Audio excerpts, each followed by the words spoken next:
Nah, di sini kita udah sampai nih di Museum Kebangkitan Nasional. Jadi, ayo kita jelajahin.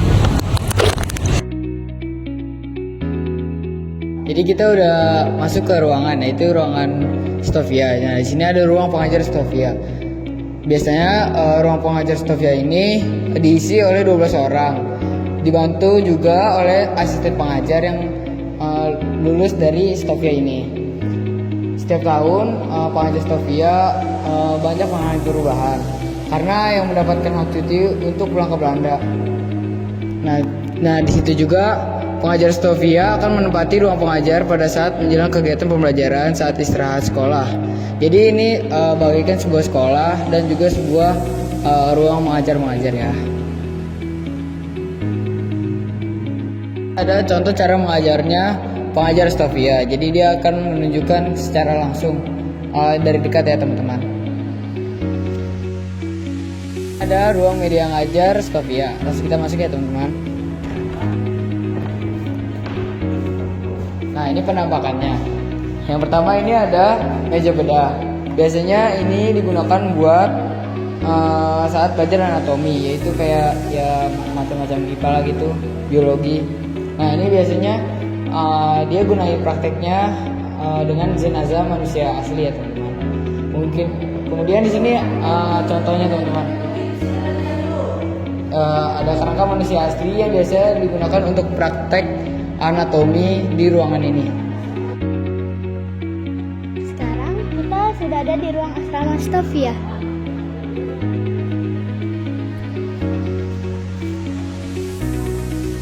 Pada 1 Maret 1902, kegiatan pendidikan kedokteran pindah ke gedung Schooltoet Opleiding for Inlandse Artsen atau Stovia, atau Sekolah Pendidikan Dokter Bumi Putra. Gedung Stovia dirancang untuk memenuhi semua kebutuhan para pelajar, sehingga dilengkapi dengan beragam fasilitas pendukung kegiatan pendidikan.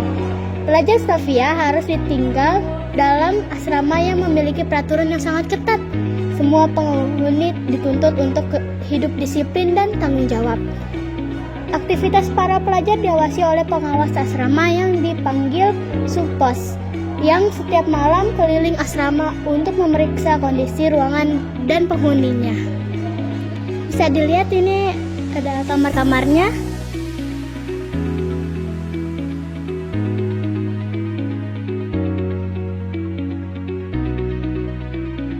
Sini kita di ruang sekolah dokter Jawa. Pemerintah India Belanda membuka sekolah dokter Jawa di rumah sakit militer.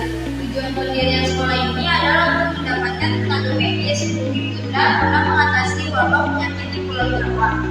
Belajar di sekolah ini awalnya hanya berasal dari suku Jawa, karena lokasi sekolah berada di Pulau Jawa. Kemampuan anak-anak di Pulau Jawa adalah membaca, menulis, dan menghitung. Menjadi pertimbangan utama mereka diterima di sekolah lain. Di sini ada ruang Direktur Sofia. Direktur Sofia menempati ruang tersendiri karena sering menerima tamu dari berbagai instansi pemerintah dan instansi lainnya. Nah, di sini kita udah ada di ruang kelulusan Stovia. Lulusan Stovia ini memiliki peran penting dalam meningkatkan kualitas kesehatan masyarakat Hindia dan Belanda. Kerja keras dan dilindasi rasa ikhlas menjadi etos kerja yang melekat dalam diri mereka, sehingga praktik pengobatan yang dilakukan tidak menetap tarif biaya dan tidak membebankan pasien. Para dokter lulusan Stovia ini bukan hanya berjasa bagi dunia kesehatan saja, tapi juga sangat berpengaruh pada kebangkitan nasional. Nah, di sini juga kita bisa melihat kelompok dokter perempuan Indonesia yang bernama Maris Thomas yang lahir di Kopang pada 17 Februari 1896. Marie adalah sosok yang penuh talenta dengan berbagai pencapaian yang ia terima dalam karirnya sebagai dokter, termasuk spesialisnya dalam bidang ginekologi dan kebidanan. Nah, kemudian di sini juga ada Profesor Jonas Andreas Latumeken. Ia merupakan seorang ahli jiwa Indonesia. Dia lahir di Ambon, Maluku pada tahun 1888. Ia masuk Stovia pada 10 Januari 1903 dan lulus 19 Agustus 1911. Selanjutnya, ia melanjutkan studi ke Belanda dan meraih gelar doktoral medis pada tahun 1925. Nah, di belakang aku juga ada kelulusan Stovia pada tahun 1902 sampai 1926. Lihat ya teman-teman. Hari ini kita akan memasuki ke ruangan Memorial Budi Utomo. Ruang Memorial Budi Utomo menjadi saksi dari peristiwa terbentuknya organisasi Budi Utomo pada tahun 1908. Berikut ini cerita Gunawan Mangunkusumo. Tentang peristiwa tersebut, tepat pukul 9 pagi semua sudah berkumpul.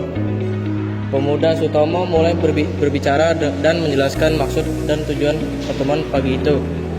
Beliau mengemukakan gagasan dan cita-citanya secara singkat, terang, dan jelas.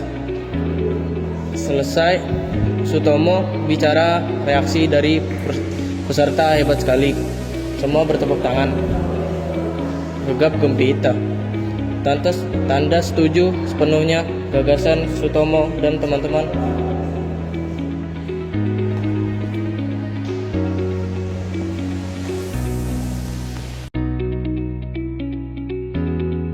Ini kita udah ada di ruang Stovia.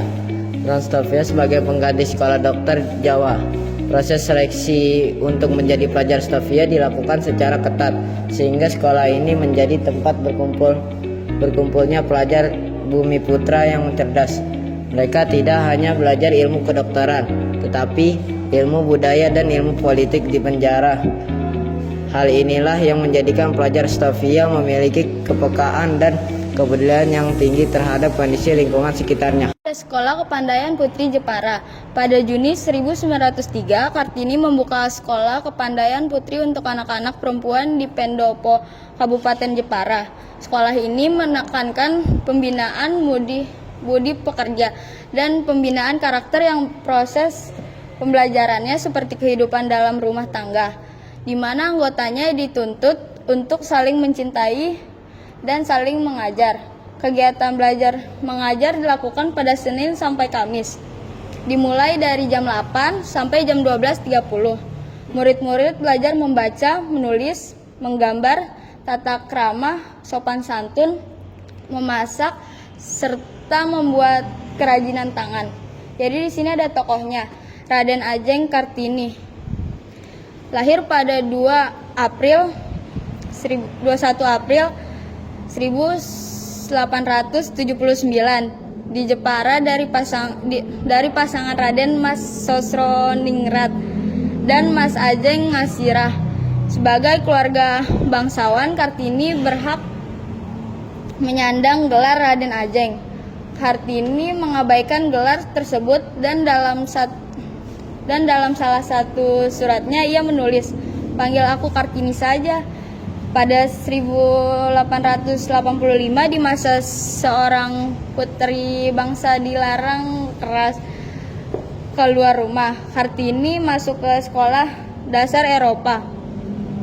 Ia berharap bisa melanjutkan pendidikan ke sekolah menengahkan umum di Semarang. Tidak, itu jawab yang disampaikan ayahnya. Kartini teringat dengan tawaran temannya untuk melanjutkan pendidikan ke Belanda. Sekolah Istri Bandung didirikan oleh Dewi Sartika pada 16 Januari 1904 dengan tujuan meningkatkan harkat kaum perempuan. Murid pertama sebanyak 60 anak berasal dari kalangan rakyat biasa. Kebutuhan pembelajaran dipenuhi dengan cara swadaya dengan melibatkan guru, orang tua, dan masyarakat. Sekolah Istri menjadi sekolah rujukan pada masanya sehingga banyak anak perempuan yang berkeinginan menjadi murid sekolah tersebut. Mereka beryakinan bahwa dengan menjadi murid sekolah Istri bisa menjadikan mereka mandiri dalam menjalani kehidupan nanti. Dan di sini ada tokohnya, Dewi Sartika, lahir di Bandung pada 4 Desember 1884 dari pasangan Raden Rangga Somanagara dan Raden Ayu Raja Permas. Ayah Dewi Sartika menjabat sebagai patih yang bertugas membantu Bupati Bandung sehingga termasuk dalam keluarga Menak yang berhak menyandang gelar Raden. Tangan kanan Dewi Sartika kecil pernah mengalami patah tulang, sehingga dirinya berpembawaan kidal, di mana tangan kirinya lebih aktif daripada tangan kanannya.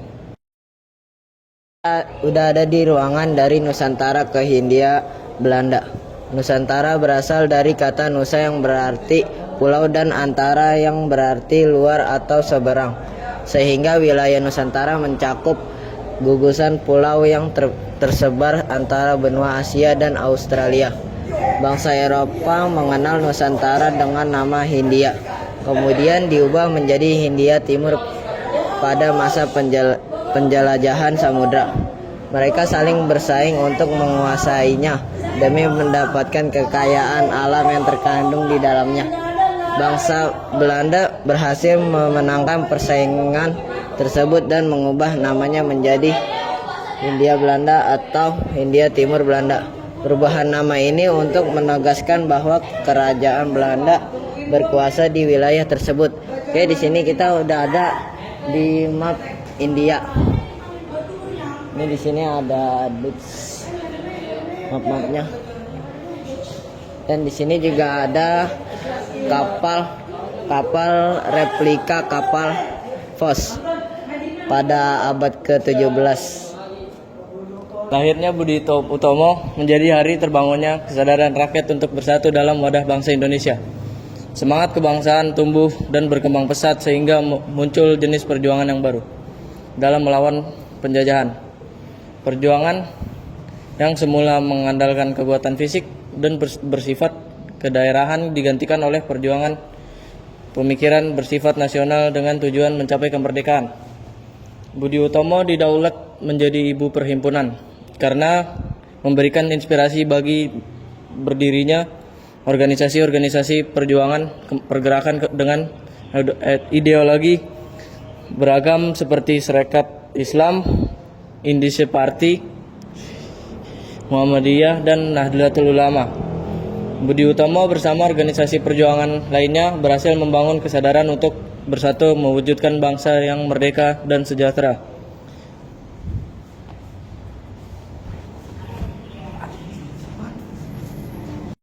Dan di sini kita udah ada di kelas Stofia. Kegiatan belajar dalam kelas Stofia dimulai pada pukul 7 pagi sampai dengan pukul 12.30 siang. Waktu belajar untuk setiap mata pelajaran 50 menit. Dilanjutkan dengan waktu istirahat selama 10 menit untuk mempersiapkan materi pelajaran berikutnya. Pada pukul 20.00 sampai dengan 22.00, pelajar kembali memasuki ruang kelas. Mereka belajar bersama di bawah pengawasan guru pendamping.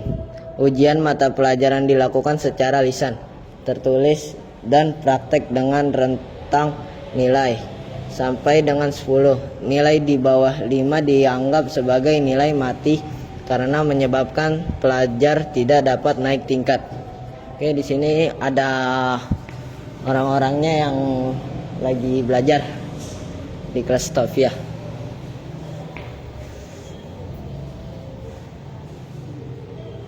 Dan di sini juga ada kelas Stofia dan peresmian alat kedokteran.